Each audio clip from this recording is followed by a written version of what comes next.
De todas as emoções humanas, o medo é o maior delas. De todos os medos, o maior é o medo do desconhecido. Jogos de terror é certamente um dos meus gêneros preferidos.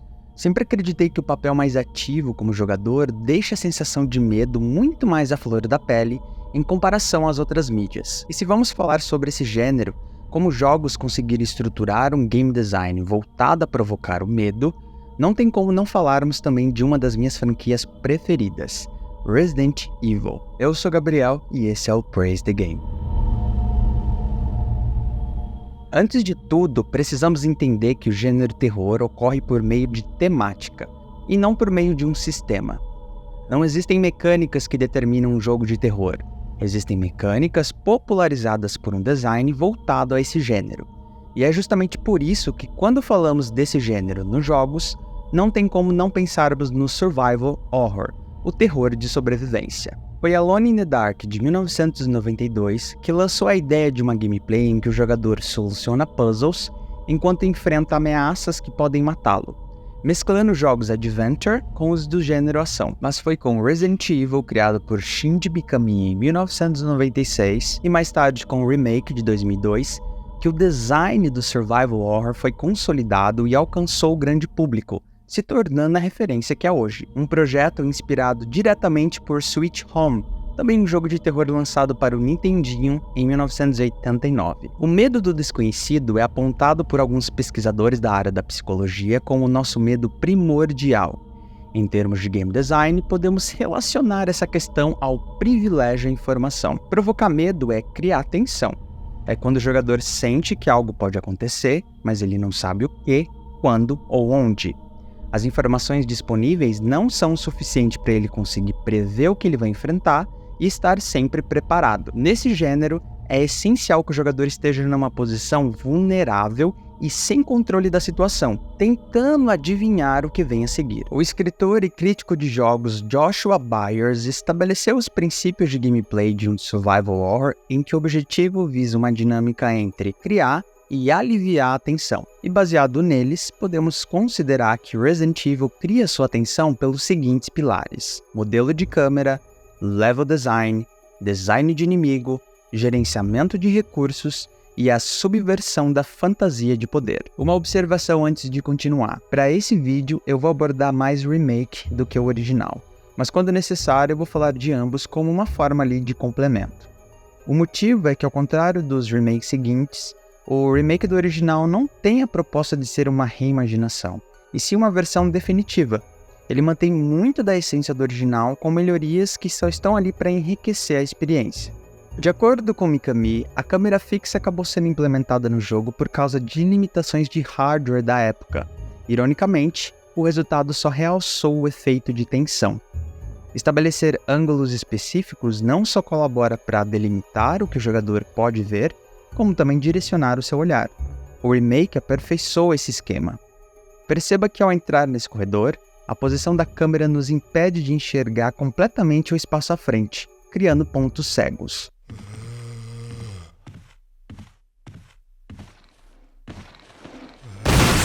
É justamente esse tipo de situação que surpreende com o zumbi à espreita que faz com que o jogador sempre avance com cautela e apreensivo enquanto explora a mansão. E nesse outro momento,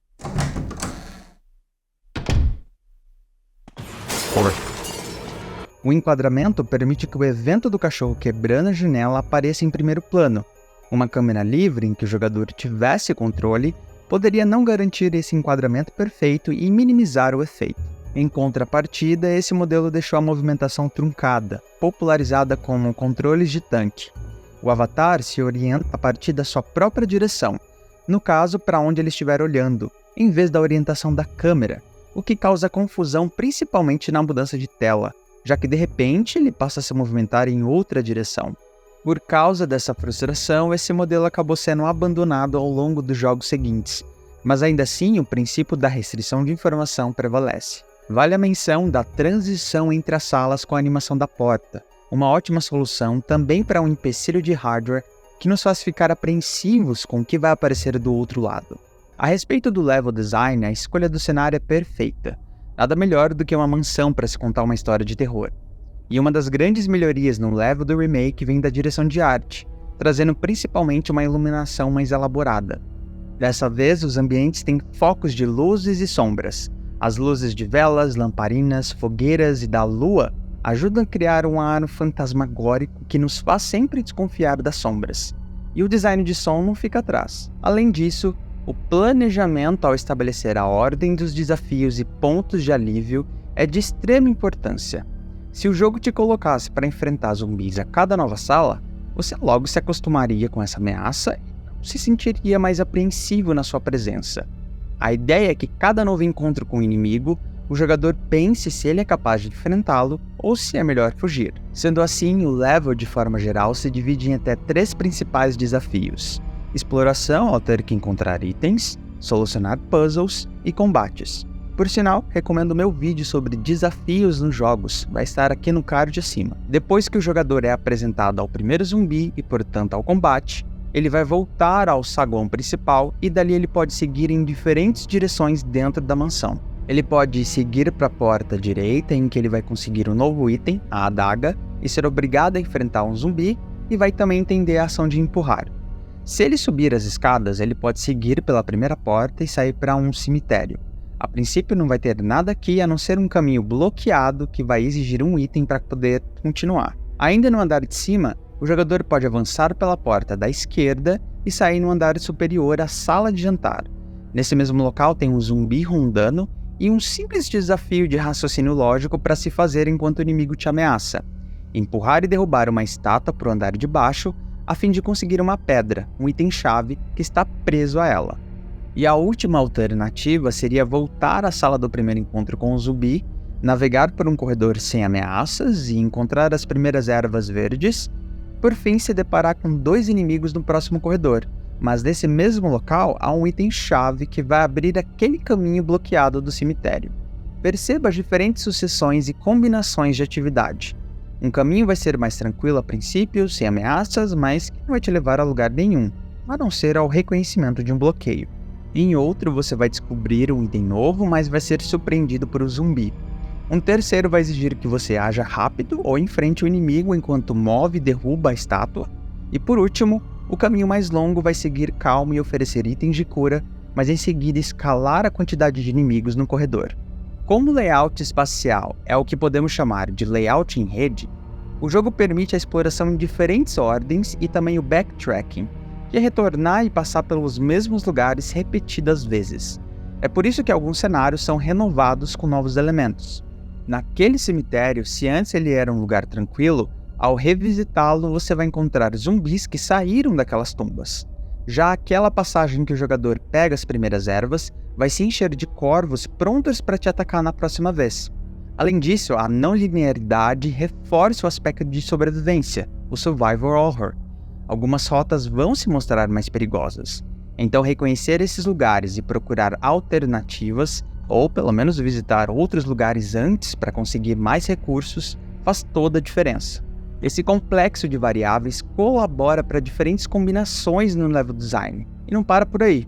Novos elementos vão sendo introduzidos e mantendo o jogo fresco e imprevisível. É aí que entra o design de inimigo. Mas antes de prosseguir, você já se inscreveu no canal? É uma forma simples e fácil de apoiar esse projeto e garante que o canal continue vivo. Muito obrigado!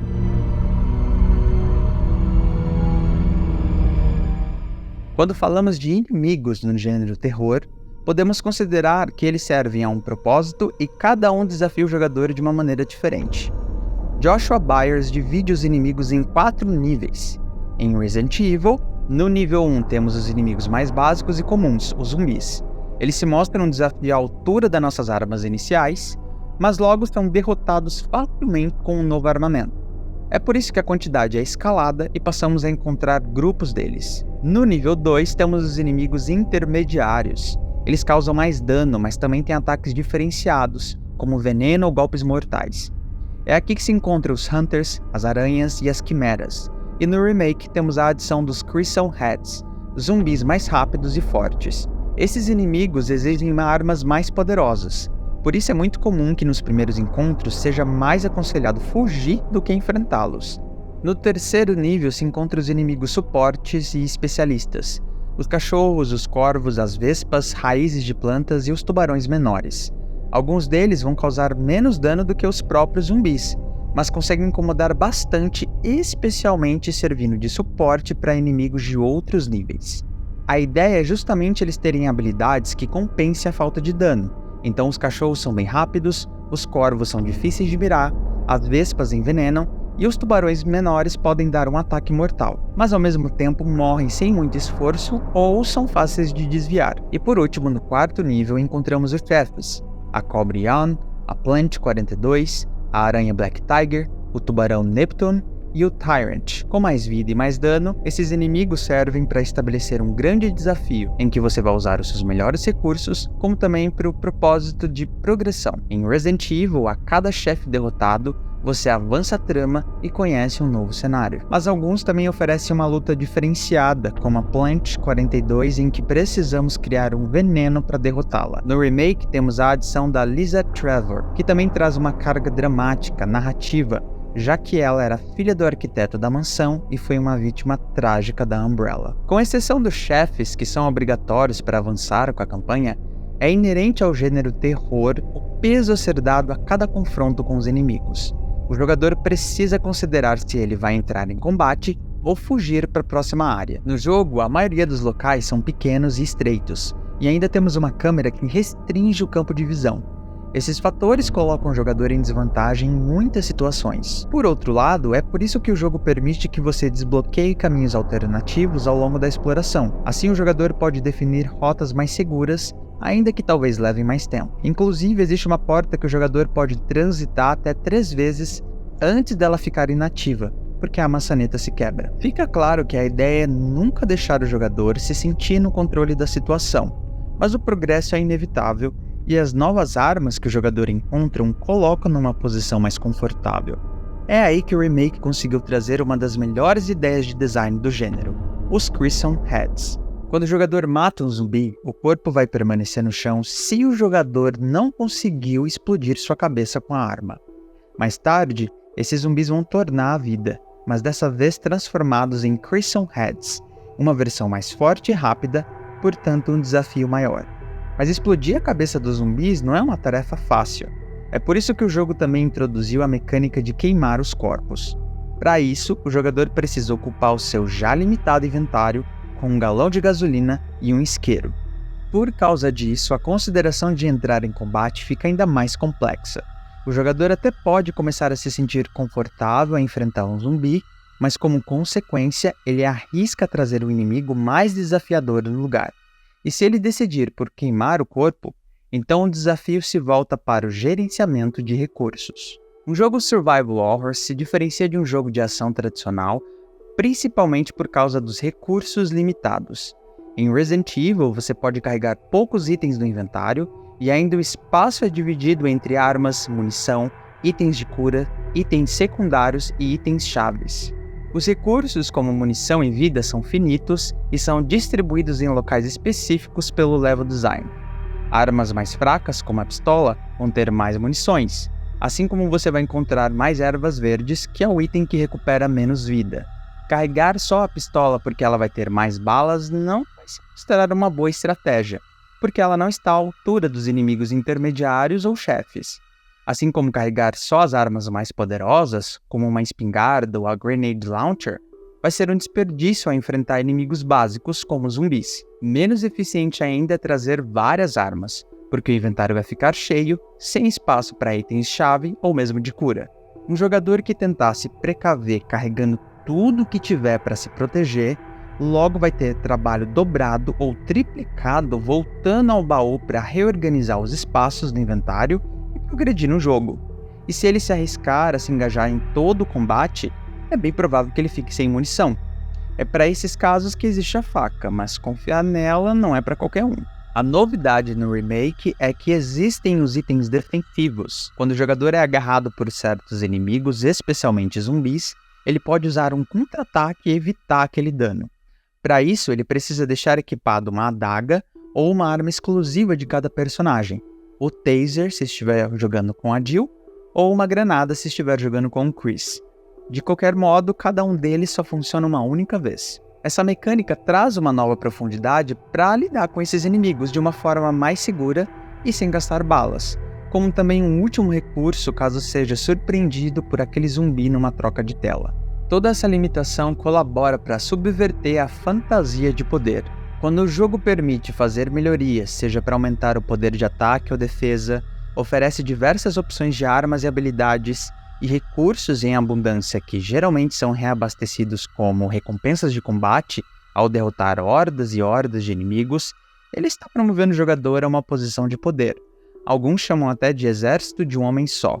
Nessa posição, não existe razão para o jogador sentir medo. E sim, essas são as características que foram adotadas em Resident Evil 4, estabelecendo novos pilares de gameplay para a franquia. No entanto, no primeiro Resident Evil, esse cenário não existe, principalmente por causa do poder relativo. Eu já abordei esse conceito no meu vídeo sobre dificuldade, mas aqui isso significa que o jogo só te dá mais poder ao apresentar um desafio maior. O jogador adquire uma nova arma justamente para enfrentar um novo tipo de inimigo, mas tem menos oportunidades de uso por causa da munição reduzida, então ele precisa selecionar bem contra quem usar. O resultado dessas condições faz com que o jogador mantenha o estilo de jogo, ou seja, continue cauteloso. Jill e Chris também refletem esse poder relativo por meio de características únicas. De forma geral, Jill tem mais vantagens em relação ao Chris, por isso a sua campanha é encarada como um modo fácil e a do Chris um modo difícil. O remake trouxe mais nuances para essas diferenças. Jill continua tendo mais espaços no inventário, ganha o lockpick para abrir portas, tem fácil acesso à espingarda por causa do Barry e uma arma a mais, a Grenade Launcher. Sua real desvantagem é ter menos vida. Já o Chris, no original, sua única vantagem era ter mais vida. Mas nessa nova versão ele tem uma taxa de frequência de tiros maior, mais chances de atirar e explodir a cabeça dos zumbis, um isqueiro como um item fixo, portanto facilitando aquela queima de corpos, e uma granada como item defensivo exclusivo, e garante que o zumbi vai perder a cabeça e não reviver. Porém, ele continua com menos espaços no inventário e ainda precisa obter as chaves pequenas para abrir algumas portas e gavetas. Essas qualidades utilitárias ajudam a determinar quais estratégias têm mais ou menos riscos, dependendo de qual personagem você escolhe.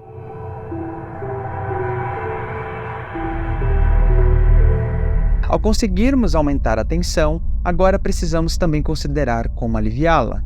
Se ela permanecer por muito tempo, o jogador se convence que nada vai vir e se acalma naturalmente.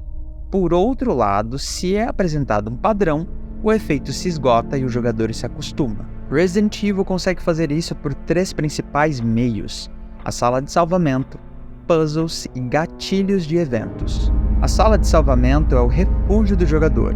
Ele pode salvar seu progresso, reabastecer e reorganizar os seus itens, e nenhum inimigo pode invadir essa sala, além, é claro, daquela trilha sonora reconfortante.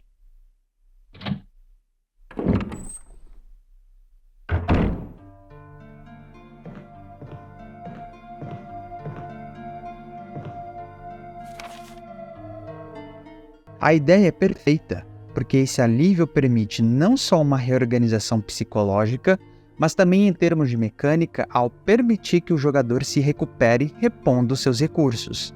É justamente por todas essas qualidades que as salas de salvamento são pontuais, só existem 4 delas em todo o jogo. Os puzzles servem a diferentes propósitos. Eles oferecem uma variedade no gameplay, já que lidar com inimigos são desafios principalmente físicos, então eles abordam um lado mental para evitar um esgotamento. Mas eles também servem como uma distração, aliviar a tensão e a preocupação do jogador em ter que ficar apreensivo o tempo todo.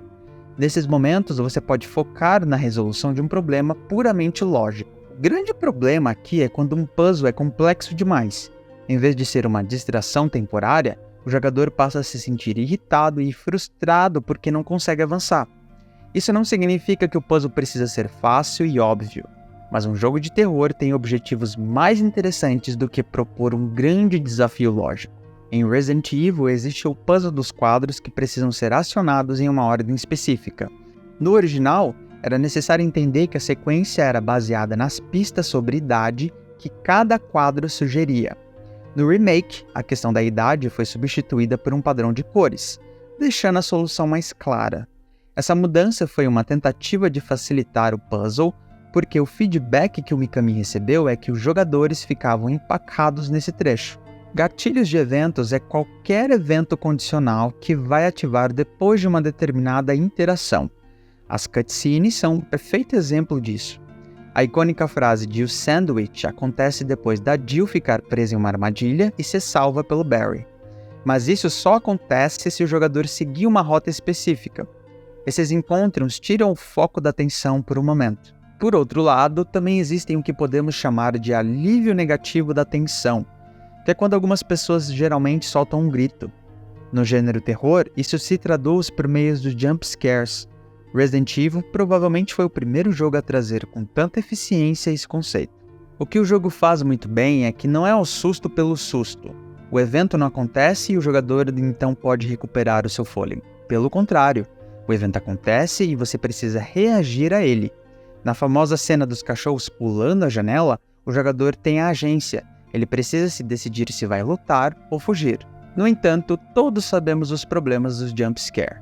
Eles só funcionam uma vez. Além disso, o uso excessivo só vai neutralizar a reação para os próximos. Vale mencionar que em menor ou maior grau, o jogador consegue aliviar a tensão ao limpar uma sessão, no caso enfrentar e matar inimigos ou mesmo um chefe, se livrando daquela ameaça imediata.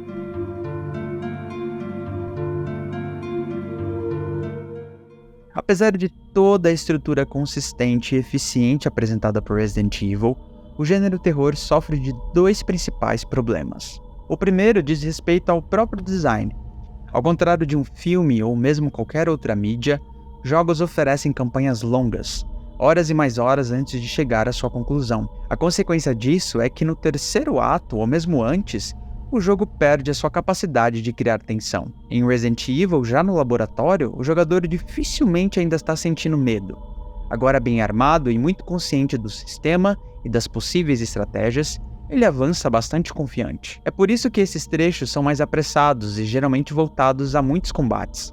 O próprio Mikami comenta que pensava em trazer para o terceiro ato um teor de comédia, o que seria no mínimo bem interessante. O segundo diz mais respeito ao mercado. Ainda que Resident Evil tenha sido um grande sucesso, jogos de terror continuam sendo de nicho. Esse sucesso é bastante esporádico para o gênero. O Mikami chegou a dizer que a mudança de visão de game design adotada pelo Resident Evil 4 foi uma consequência das baixas vendas do remake.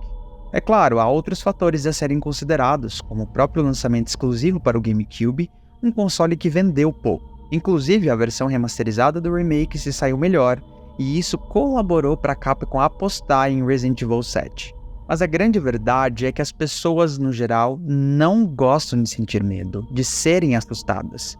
Por isso, o sucesso que veio com a mudança mais focada na ação não é surpresa. Podemos dizer que o action horror estabelecido pelo Resident Evil 4 foi uma resposta ao gênero terror, ao colocar o jogador numa posição mais favorecida, de trazer a fantasia de poder. E o stealth horror, jogos que a cena indie trouxe como Outlast e Amnesia, foi uma resposta a esse último. Esses jogos vão para o extremo oposto, colocando o jogador numa situação completamente vulnerável e em que ele não pode revidar. Mas esses são assuntos para outros vídeos.